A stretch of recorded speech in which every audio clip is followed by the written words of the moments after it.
हर खबर पर होगी आपकी पकड़। डाउनलोड कीजिए एबीपी लाइव ऐप। नमस्कार, सुबह के 11 बज रहे हैं। मैं हूं विकास भदौरिया। बुलेटिन की शुरुआत करें उससे पहले आपको बता दें, राजधानी दिल्ली में एक बड़ी आतंकी साजिश का पर्दाफाश हुआ है। दिल्ली पुलिस की स्पेशल सेल ने देर रात को जैश ए मोहम्मद के 2 आतंकवादियों को गिरफ्तार किया है। इस वक्त की बड़ी खबर है, दिल्ली के सराय काले खां के पास इन दोनों संदिग्ध आतंकियों की गिरफ्तारी हुई। आतंकियों से पूछताछ में बड़ा खुलासा हुआ है। सूत्रों के मुताबिक यूपी के देवबंद भी ये दोनों आतंकी गए थे।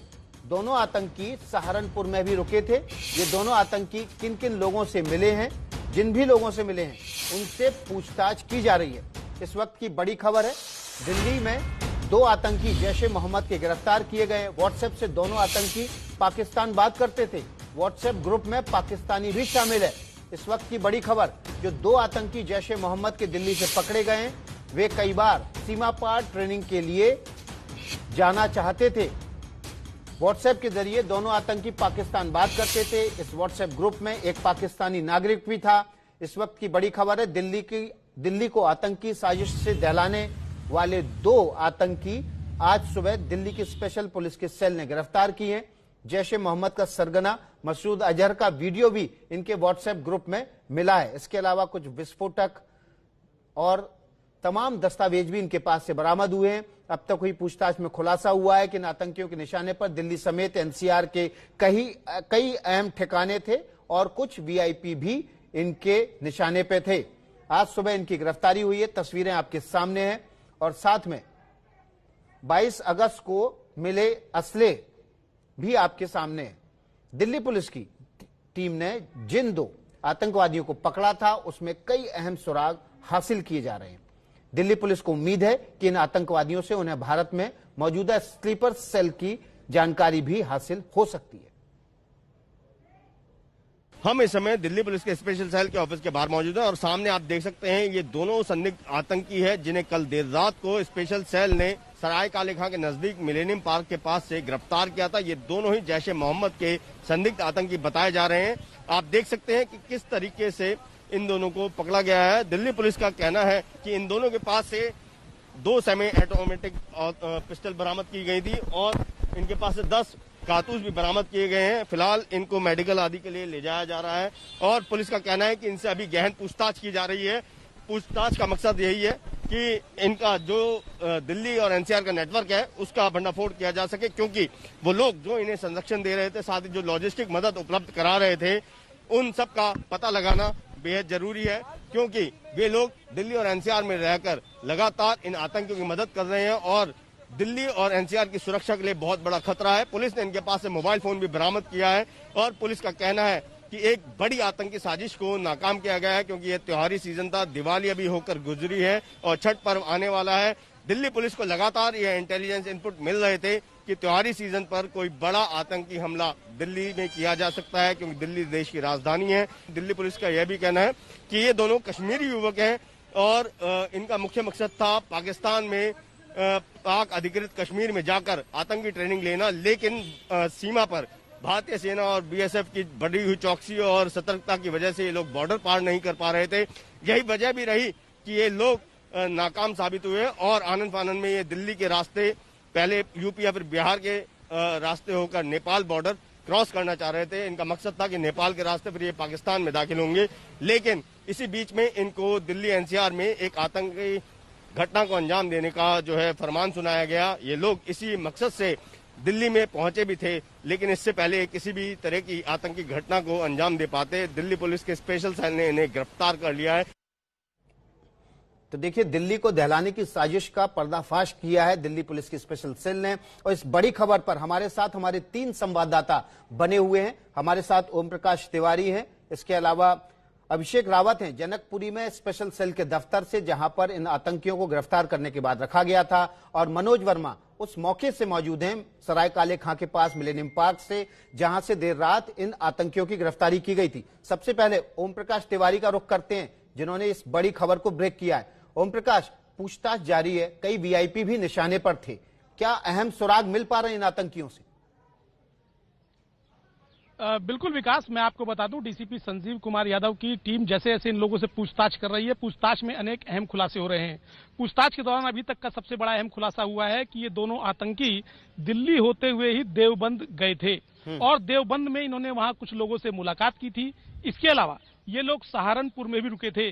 अब स्पेशल सेल जानना चाहता है कि देवबंद में इन लोगों ने किन लोगों से मुलाकात की थी, उन लोगों ने क्या इन्हें कोई डायरेक्शन दिए थे, सहारनपुर में ये जब लोग रुके थे तो इन लोगों ने किन लोगों से मुलाकात की थी, यानी इनका जो देवबंद कनेक्शन है वो क्या है, ये दिल्ली पुलिस का स्पेशल सेल जानना चाहता है। दूसरी सबसे बड़ी अहम बात यह है कि जो आतंकवादियों का मोबाइल है उसकी जांच के दौरान एक व्हाट्सएप ग्रुप मिला है। इस व्हाट्सएप ग्रुप का जो के अंदर एक पाकिस्तानी जुड़ा हुआ है जो वहां से तमाम डायरेक्शंस दे रहा है। सब पुलिस सूत्रों के मुताबिक इनका जो मोबाइल फोन है उसमें से जैश का जो सरगना है मसूद अजहर, उसकी वीडियो क्लिप भी बरामद हुई है। इसके अलावा मोबाइल से और भी अनेक अहम दस्तावेज बरामद हुए हैं। अब दिल्ली पुलिस का स्पेशल सेल जानना चाहता है कि इन तमाम चीजों का मकसद क्या था और इनके निशाने पर दिल्ली के कौन से स्थान और दिल्ली के कौन से वीआईपी थे। विकास जी, ओम प्रकाश, इसका मतलब है कि ये आतंकी पाकिस्तान के इशारे पर दिल्ली को दहलाने की साजिश रच रहे थे और देवबंद के जरिए ये दिल्ली को दहलाना चाहते थे।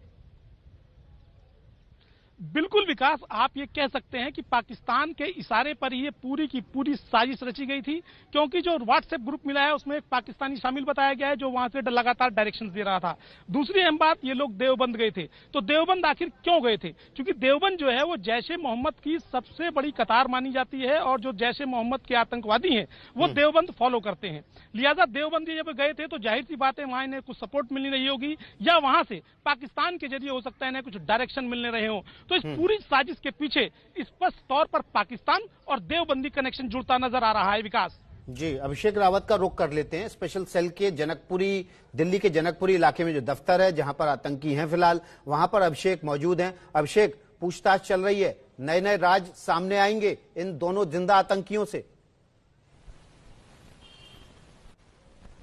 बिल्कुल विकास, इसी ऑफिस के अंदर दोनों ही संदिग्ध आतंकियों से पूछताछ की जा रही है। आप देख सकते हैं इस ऑफिस के अंदर ही दोनों को रात भर से रखा हुआ है और यहाँ पर न केवल दिल्ली पुलिस का स्पेशल सेल बल्कि आईबी का भी स्टाफ मौजूद है और दोनों की संयुक्त टीमें जो है गहन पूछताछ कर रही है। मकसद यही पता लगाना है कि आखिर इन दोनों को यहाँ पर किसके इशारे पर और किन किन टारगेट के लिए भेजा गया था। सबसे बड़ी बात यह है कि जो लोग दिल्ली और एनसीआर में रहकर इन्हें संरक्षण दे रहे थे और जो लॉजिस्टिक मदद उपलब्ध करा रहे थे उनका पता लगाना बेहद जरूरी है, क्योंकि वो लोग ऐसे हैं जो यहाँ रहते हुए यहाँ के इनपुट जो है आतंकियों से साझा कर रहे हैं और उन्हें बता रहे हैं कि किस तरीके से आतंकी घटना को अंजाम देना है। तो वो लोग ज्यादा जरूरी हैं स्पेशल सेल के लिए। और रही बात, जैसे हमारे वरिष्ठ सहयोगी ओपी तिवारी जी बता रहे थे, जो व्हाट्सएप ग्रुप मिला है उसमें भी जो नंबर है उनकी जो है पुलिस गहनता से जांच कर रही है। और सबसे बड़ी बात यह है कि जब से भारत पाकिस्तान बॉर्डर पे सेना की चौकसी बढ़ी है और कहीं ना कहीं इंटरनेशनल मतलब अगर हम अंतर्राष्ट्रीय माहौल की बात करें, पाकिस्तान जब से जो है टेररिस्ट स्टेट करार दिया गया है या लगातार उस पर दबाव बन रहा है, तो वो कहीं ना कहीं भारत के ही लोगों को भारत के खिलाफ भड़काकर इस्तेमाल कर रहा है और इसी क्रम में जो है कश्मीरी युवाओं को बरगलाया जा रहा है। और ये अभी पूछताछ लगातार की जा रही है पुलिस की कि आखिर इनके साथ कौन कौन शामिल है और कौन कौन टारगेट पर। अगर हम सराय काले अभिषेक, आप यहाँ पर नजर बनाए रखिए और जो भी अपडेट होगा उसके लिए हम आपके पास आते रहेंगे। अभिषेक रावत ठीक उसी स्पेशल सेल के जनकपुरी के दफ्तर के बाहर हैं जहां पर इन आतंकियों से फिलहाल पूछताछ की जा रही है। तमाम सुरक्षा एजेंसियां भी इनसे पूछताछ करेंगी, लेकिन हम मनोज वर्मा का रुख कर लेते हैं। मनोज वर्मा ठीक उस जगह सराय काले खां के पास मौजूद हैं जहां पर इन आतंकियों की देर रात गिरफ्तारी की गई थी। मनोज, इलाके में तो हड़कंप हो गया होगा जैसे ही पता चला कि आतंकी यहां से पकड़े गए।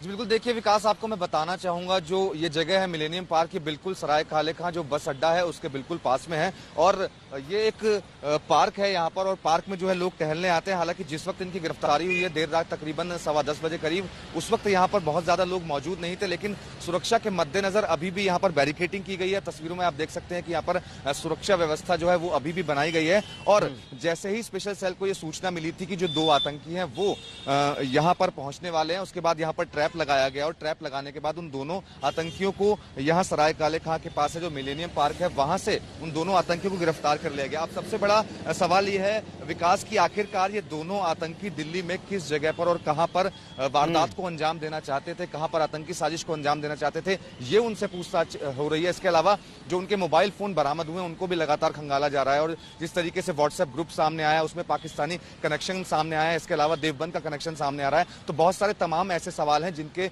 जवाब अभी स्पेशल सेल को खंगालने हैं और ये पता करना है कि आखिरकार वो दिल्ली के अंदर कब से रह रहे थे और दिल्ली के अंदर उनकी मदद कौन कर रहा था, वो ऐसे कौन से लोग हैं जो उसकी मदद इनकी मदद कर रहे थे। तो तमाम सवाल हैं, उनसे पूछताछ जारी है और अभी बताया जा रहा है कि उनको कोर्ट में पेश किया जाएगा और उनकी रिमांड की मांग की जाएगी और उसके बाद और उनसे जो है पूछताछ का सिलसिला लगातार जारी रहेगा। जी विकास जी, ओम प्रकाश तिवारी का रुख कर लेते हैं। ओम प्रकाश, हाल ही के दिनों में हमने देखा कि देवबंद से कई आतंकियों की गिरफ्तारी भी हुई है, वहां से कई आतंकियों के कनेक्शन भी मिले और पिछले कुछ दिनों में गिरिराज सिंह ने एक बयान भी दिया था कि देवबंद जो है वो आतंकी फैक्ट्री होता जा रहा है।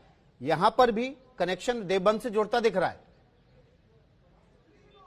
बिल्कुल, मैं विकास आपको बता दूं जो अभी तक की हुई पूछताछ है उसके इस दौरान जो बात, एक और अहम बात जो सामने आई है उसके मुताबिक ये दोनों आतंकवादी जो 20 से 22 साल के हैं, ये इनको कुरान जो है कुरान की आयतें एकदम रटी रटाई हैं और ये लोग देवबंद गए थे, वहां भी ये कुछ लोगों से मिलने गए थे। तो जाहिर सी बात है कि जो देवबंद का कनेक्शन है वो सीधे सीधे, अब हम ये कह सकते हैं कि वहां पर कुछ तो ऐसा है कि वहां पर जो आने वाला आतंकवादी है वो वहां जाता है, जो भी आतंकवादी किसी अंजाम को देने जाता है वो वहां जरूर जाता है। तो देवबंद में ऐसा तो कोई गढ़ है जहां से इन आतंकवादियों को कोई ना कोई सहायता जरूर मिलती होगी। हालांकि पुलिस सूत्रों का यह भी स्पष्ट तौर पर कहना है कि जैसे मोहम्मद का जो गढ़ है वो देवबंद, जो जैसे मोहम्मद के लोग हैं वो देवबंद को मानते हैं, लिहाजा वहां पर वो जाते जरूर हैं। तो देवबंद का ऐसा कोई कनेक्शन तो जरूर है जो इन आतंकवादियों से जुड़ा हुआ है और संभवतः आने वाले दिनों में वो कनेक्शन भी जो सुरक्षा एजेंसियां हैं वो खोज निकालेंगी। लेकिन सबसे अहम बात यह है कि दोनों आतंकवादी बेहद कम पढ़े लिखे हैं, मदरसे की इन्होंने पढ़ाई की है और हो सकता है कि उसी के कनेक्शन इनके देवबंद से भी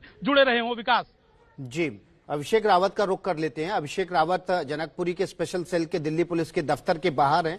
पूछताछ में यह भी पता चल पाएगा कि ये लोग किससे संपर्क में थे। लेकिन अभिषेक, अभी बड़ी बात यह है कि कम उम्र के हैं, इनके व्हाट्सएप ग्रुप में आतंकियों के वीडियो भी मिले, मतलब इनको रेडिकलाइज किया गया है।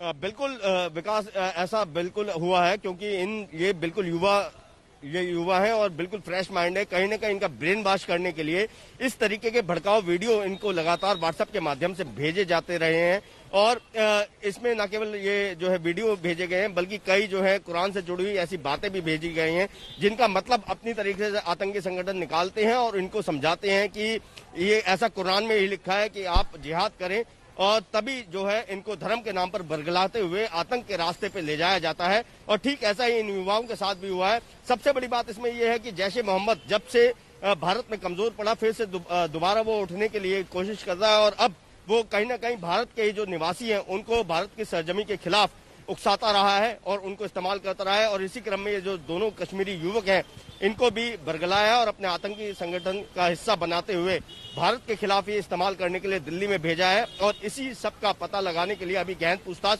स्पेशल सेल के दफ्तर के अंदर की जा रही है। जी विकास। जी अभिषेक, मनोज वर्मा ठीक उस मौके से मौजूद हैं जहां से देर रात इन आतंकियों को गिरफ्तार किया गया था। मनोज, पाकिस्तान, कश्मीर, देवबंद, ये जो ट्राई है आतंकियों का, ये किस और इशारा कर रहा है? जी बिल्कुल, देखिए भारत के खिलाफ एक बड़ी साजिश की ओर ये इशारा कर रहा है और जिस तरीके से लगातार पाकिस्तान ये साजिश रच रहा है लेकिन उसकी साजिश हमेशा नाकाम हो जाती है और दिल्ली पुलिस की स्पेशल सेल ने एक बार फिर से पाकिस्तान की साजिश को नाकाम कर दिया। आपको बता दो विकास, पूछताछ में ये भी बात सामने आई है कि ये दोनों जो आतंकी हैं ये कुपवाड़ा के रास्ते पीओके जाना चाहते थे और वहां पर ट्रेनिंग लेना चाहते थे लेकिन वो वहां पर पहुंच नहीं पाए। कुपवाड़ा के बारे में आपको बताना चाहूंगा, कुपवाड़ा वो जगह है जो बिल्कुल बॉर्डर पर है और आतंकी वहां से लगातार आना जाना करते हैं। जो पुलवामा अटैक हुआ था उसकी जांच एनआईए ने की थी और उस जांच में यह सामने आया था कि जो आतंकी थे वो कुपवाड़ा के रास्ते ही जो कश्मीर में दाखिल हुए थे उसके बाद उन्होंने अंजाम दिया था। तो कुपवाड़ा के रास्ते ही ये आतंकी जाना चाहते थे लेकिन वहां पर सिक्योरिटी ज्यादा होने के कारण, फोर्सेस ज्यादा होने के कारण ये नहीं पहुंच पाए। और यहां बाद में जो जानकारी मिल रही है कि यहां पर दिल्ली में वारदात को अंजाम देने के बाद ये नेपाल के रास्ते पाकिस्तान जाने की फिराक में थे। तो लगातार पाकिस्तान भारत के खिलाफ साजिश रच रहा है लेकिन उसकी साजिश कहीं ना कहीं जो हमारी एजेंसीज हैं वो नाकाम कर देती हैं। जी विकास। ओम प्रकाश तिवारी, अगर ये पाकिस्तान चले जाते ट्रेनिंग ले आते तो ज्यादा खतरनाक हो जाते, लेकिन स्पेशल सेल ने पहले ही धर लिया। बिल्कुल विकास, मैं आपको बता दूं, चूंकि जो अब नया जो ट्रेंड आया है टेरर का, उसमें जो मैक्सिमम ट्रेनिंग है वो तो मोबाइल पर ही दिला दी जाती है। बम बनाना और तमाम चीजें तैयार करना, ये सारी की सारी चीजें जो है रेडिकलाइज करने के लिए मोबाइल पर ही सिखा दिया, सोशल मीडिया के माध्यम से सिखाई दी जाती हैं। लेकिन अगर ये पाकिस्तान चले जाते तो इन्हें फिदाइन ट्रेनिंग भी दी जाती, इन्हें और दूसरी ट्रेनिंग भी दी जाती, और आने वाले समय में ये भारत के लिए एक बड़ा खतरा होकर सामने आते। विकास जी, ओम प्रकाश तिवारी बोल रहे हैं फिदाइन हो जाते, और फिदाइन हो जाते तो शायद ये पकड़े नहीं जाते, सीधे धमाका ही करते। अभिषेक, तमाम एजेंसियां पहुंच रही हैं, आईबी आप बता रहे हो, इसके अलावा एनआईए और दूसरी एजेंसियां भी पहुंचेंगी इनसे पूछताछ के लिए, क्या अपडेट है? बिल्कुल विकास, यहाँ पर अभी आईबी तो फिलहाल रात से ही मौजूद है, स्पेशल सेल के साथ संयुक्त तौर पर पूछताछ कर रही है। जैसे एनआईए है, एनआईए भी निश्चित तौर पर पहुंचेगी, क्योंकि एनआईए का काम ही टेररिस्ट जो मॉड्यूल है उन पर काम करना है। उनका जितना भी संगठन है, किस तरीके से काम कर रहा है और कहाँ उनके आतंकी है, ये सब पता लगाना है। तो आज दोपहर तक जो है एनआईए भी पहुंचेगी। उससे पहले स्पेशल सेल अपने जो है अभी कागजी कार्रवाई कर रही है। इनका मेडिकल अभी करवाया जा चुका है और उसके बाद अभी कोर्ट में पेश करने की तैयारी इनकी की जा रही है। निश्चित तौर पर इनका रिमांड मांगा जाएगा। और पुलिस का ये कहना है कि दोनों बेहद ही जो है मतलब पक्के हैं। पक्के का मतलब है कि कहीं ना कहीं ये जो है कोई भी सुराग आसानी से पुलिस के सामने नहीं खोल रहे हैं। इनका जो ब्रेन है वो इस कदर वाश किया गया है कि ये लोग पुलिस से कोई भी अपनी जो जानकारी है वो साझा नहीं कर रहे हैं। बहुत ही घुमा फिरा कर इनसे पूछताछ की जा रही है और ये भी पुलिस को आसानी से कुछ भी नहीं बता रहे हैं। जी विकास। जी, ओम प्रकाश तिवारी का रुख कर लेते हैं। ओम प्रकाश, इनको मिलेनियम पार्क के पास से पकड़ा गया है, इसका मतलब है कि दिल्ली पुलिस इनको पहले से इनकी ट्रेसिंग में लगी होगी। पुलिस को पहले ही खबर इंटेलिजेंस से लग गई होगी कि कुछ आतंकी वारदात करने के इरादे से दिल्ली घुसेंगे। बिल्कुल विकास, मैं आपको बता दूं, पिछले दिनों भी ऐसे इनपुट्स आए थे कि जैश ए मोहम्मद के आतंकवादी दिल्ली में स्ट्राइक करना चाहते हैं, और एबीपी न्यूज ने ही एक बार इस बात का खुलासा किया था कि जैश के कुछ आतंकियों को पाकिस्तान से बराबर दिशा निर्देश भी मिल रहे हैं कि वो दिल्ली आसपास के इलाकों में स्ट्राइक करें। तो लिहाजा इस सूचना के आधार को लगातार स्पेशल सेल डेवलप कर रहा था और डीसीपी संजीव यादव की टीम के पास स्पेसिफिक सूचना आई थी कि 2 कश्मीरी युवक जो संभवतः जैश ए मोहम्मद से जुड़े हुए हैं वो इस इलाके में आ सकते हैं और वो यूपी से होते हुए संभवतः दिल्ली की तरफ आएंगे और उनका मकसद दिल्ली और आसपास के इलाकों में आतंक फैलाना है। तो इस सूचना के आधार पर, स्पेसिफिक इन्फॉर्मेशन के आधार पर टीम ने इनको जो है फॉलो किया और इसके बाद इन्हें मिलेनियम पार्क के पास से गिरफ्तार कर लिया। विकास जी, ओम प्रकाश तिवारी, इस बड़ी खबर के लिए बहुत बहुत धन्यवाद आपका। हमारे साथ मनोज तिवारी, अभिषेक रावत भी थे, उनका भी बहुत बहुत शुक्रिया। इस बड़ी खबर पर हम लगातार बने हुए हैं। दिल्ली में एक बड़ी आतंकी साजिश को दिल्ली पुलिस ने नाकाम किया है, 2 जैश ए मोहम्मद के आतंकी गिरफ्तार किए।